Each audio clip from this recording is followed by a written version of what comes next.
Você já foi traído por alguém que amava? Jogado fora por quem deveria te proteger? Já ficou no fundo do poço perguntando: Deus, onde o Senhor está? Se a resposta for sim, este vídeo foi preparado especialmente para você. Porque hoje eu preciso te contar uma história que vai mudar a forma como você enxerga tudo o que está passando. Fica comigo. Não fecha esse vídeo. O que você vai ouvir pode ser exatamente o que Deus quer falar com a sua vida agora. Há mais de 2000 anos, um jovem chamado José dormia tranquilo nos campos de Canaã. Ele era filho amado de Jacó, tinha uma vida simples, sonhos grandes e uma túnica de muitas cores que seu pai lhe dera como sinal de amor. Mas essa mesma túnica, que era símbolo de afeto, se tornaria a prova usada para destruí-lo. Seus próprios irmãos, aqueles que compartilhavam o mesmo sangue, a mesma mesa, o mesmo Deus, conspiraram contra ele. O jogaram no poço. E depois, friamente, o venderam como escravo por 20 moedas de prata. Imagina a cena. José com as mãos amarradas, sendo levado por mercadores para o Egito, enquanto seus irmãos se sentavam para comer. Esta passagem está em Gênesis capítulo 37, versículos de 24 a 28. Não houve choro de arrependimento. Não houve volta atrás. E o pior ainda estava por vir. No Egito, quando finalmente encontrava seu lugar na casa de Potifar, uma mentira o lançou novamente na prisão. Ele não errou. Ele foi fiel e, mesmo assim, pagou o preço de uma injustiça que não cometeu. Anos, silêncio, escuridão, esquecimento. Você já viveu algo assim? Uma injustiça que ninguém viu? Uma dor que ninguém acreditou? Uma espera que parecia não ter fim? Mas aqui está o que a maioria das pessoas não percebe quando lê essa história. Em nenhum momento a Bíblia diz que Deus abandonou José.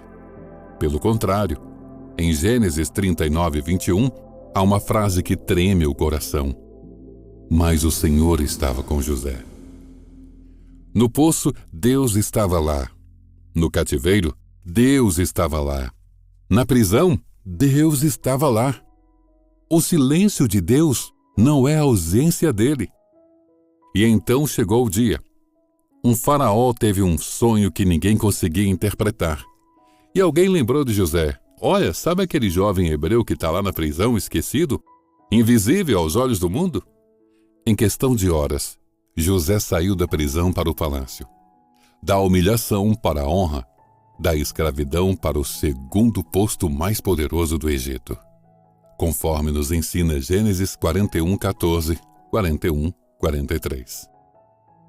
E o mais impressionante? Quando os irmãos que o traíram chegaram diante dele pedindo comida durante a fome, tremendo, sem saber com quem falavam, José não se vingou. Ele disse algo que é impossível dizer com forças humanas. Vós não me enviastes aqui, mas Deus. Gênesis 45, versículo 8. José enxergou aquilo que a carne não consegue ver. Que por trás de toda traição, de toda dor e de toda escuridão, havia uma mão invisível orquestrando tudo para o bem. Para compreendermos a nossa realidade atual, precisamos decodificar o mistério que envolve os processos de Deus. Muitas vezes olhamos para a traição como um ponto final, um decreto de falência emocional ou espiritual. Pensamos, se as pessoas que eu ajudei me deram as costas, então tudo acabou. No entanto, a trajetória de José nos revela uma mecânica celestial completamente diferente. A traição não foi o fim de José, mas o início do cumprimento do seu propósito. Olhe com atenção para os bastidores dessa história bíblica. Se os irmãos de José o amassem e o aceitassem, ele teria permanecido em Canaã. Teria sido apenas mais um pastor de ovelhas na terra de seu pai.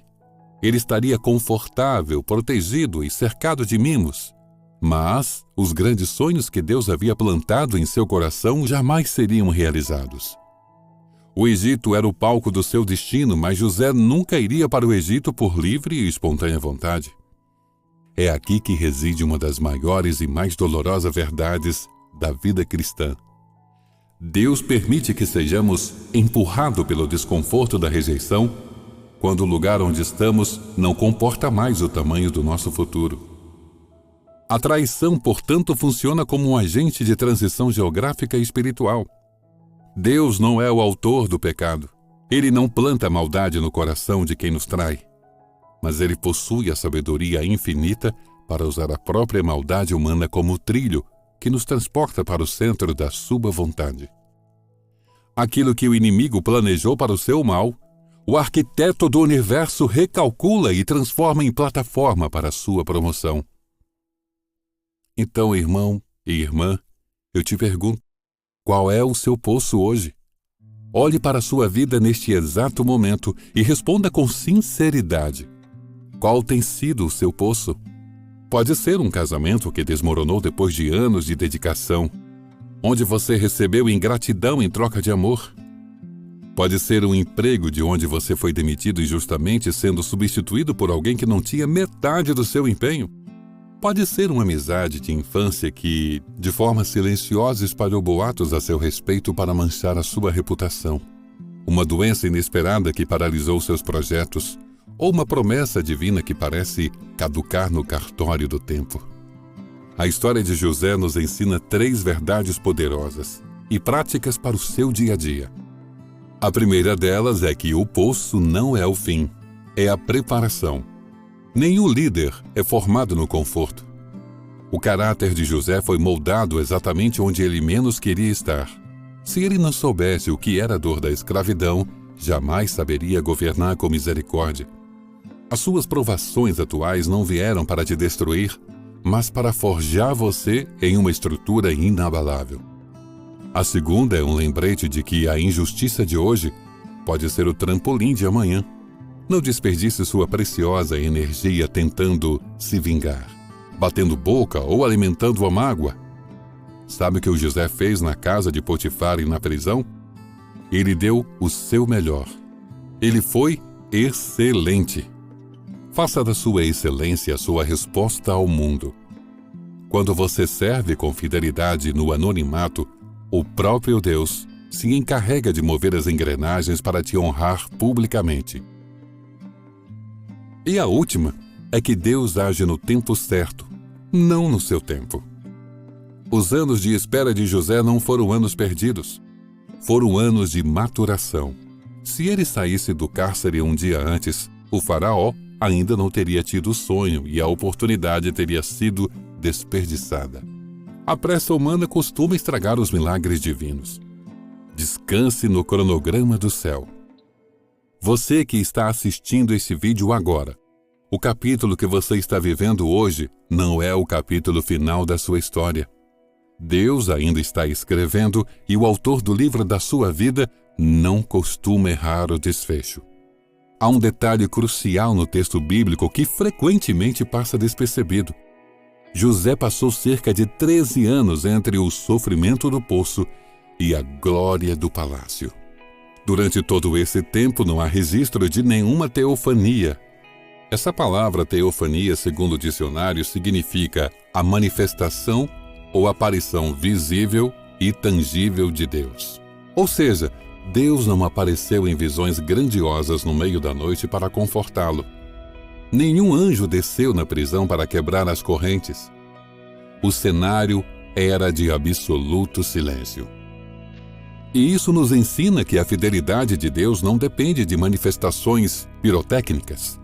O cuidado do Pai se manifesta nos pequenos detalhes, na sobrevivência diária, na força sobrenatural que surge do nada para te manter de pé quando tudo diz para você desistir.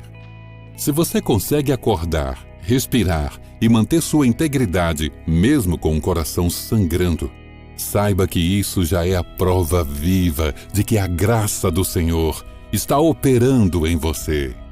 O palácio está logo adiante, mas para reinar lá na frente, você precisa aprender a adorar aqui embaixo. A túnica que te tiraram era apenas um pedaço de pano costurado por mãos humanas. A autoridade que Deus vai te entregar no tempo certo é eterna e ninguém poderá revogar. Agora, te convido a falar com esse Deus que sempre, mas sempre mesmo, caminha ao seu lado, te protegendo e amparando. Peço que acalme o seu coração e se conecte com o trono da graça.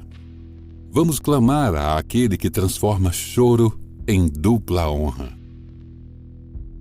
Senhor Deus, Pai Todo-Poderoso, Criador do céu e da terra, entramos na Tua presença santa neste momento com o coração rasgado, mas cheio de expectativa. Senhor, Tu conheces cada pessoa que está assistindo a este vídeo aqui no canal Caminho de Fé. Tu vês as lágrimas secretas, aquelas que caem no travesseiro durante a noite quando o mundo está dormindo e a dor da traição parece sufocar a alma. Pai, assim como o Senhor olhou para José naquele poço escuro e frio, olha agora, Senhor, para esse Teu filho e para esta Tua filha. Visita o poço da rejeição, visita a cela da injustiça onde tentaram trancar os seus sonhos. Nós repreendemos em nome de Jesus todo o espírito de amargura, todo ressentimento e todo desejo de vingança que tenta se instalar nesse coração. Cura as feridas abertas pela ingratidão alheia. Deus, nós declaramos que nenhuma arma forjada contra a vida desta pessoa prosperará. Que cada palavra de maldição, cada calúnia, cada armadilha armada nos bastidores caiam por terra agora. Manifesta o Teu poder, assim como fizeste no Egito. Transforma a humilhação em dupla honra. Tira o Teu povo do anonimato da dor e coloca-o no lugar do testemunho e da vitória. Dá-nos a maturidade de José para entender que os nossos inimigos são apenas instrumentos para acelerar o Teu plano em nossas vidas. Que a Tua paz, que excede todo o entendimento, guarde esta mente e este coração durante o tempo da espera. Nós profetizamos que o cativeiro está mudando, que as portas fechadas estão se abrindo e que um novo tempo de restituição e alegria está começando hoje. Nós Te agradecemos, ó Pai, antecipadamente pelo palácio que nos espera e Te louvamos porque sabemos que o Senhor está conosco em cada etapa do caminho. Em nome poderoso do Teu Filho Jesus. Amém e amém. Se você crê que Deus está cuidando de tudo e que a sua história não vai terminar nesse poço, deixe o seu amém nos comentários. Inscreva-se no canal Caminho de Fé, ative as notificações para não perder nenhuma palavra de fortalecimento e compartilhe esse vídeo com alguém que precisa saber que a traição de hoje é apenas o prefácio da exaltação de amanhã. Que Deus te abençoe ricamente.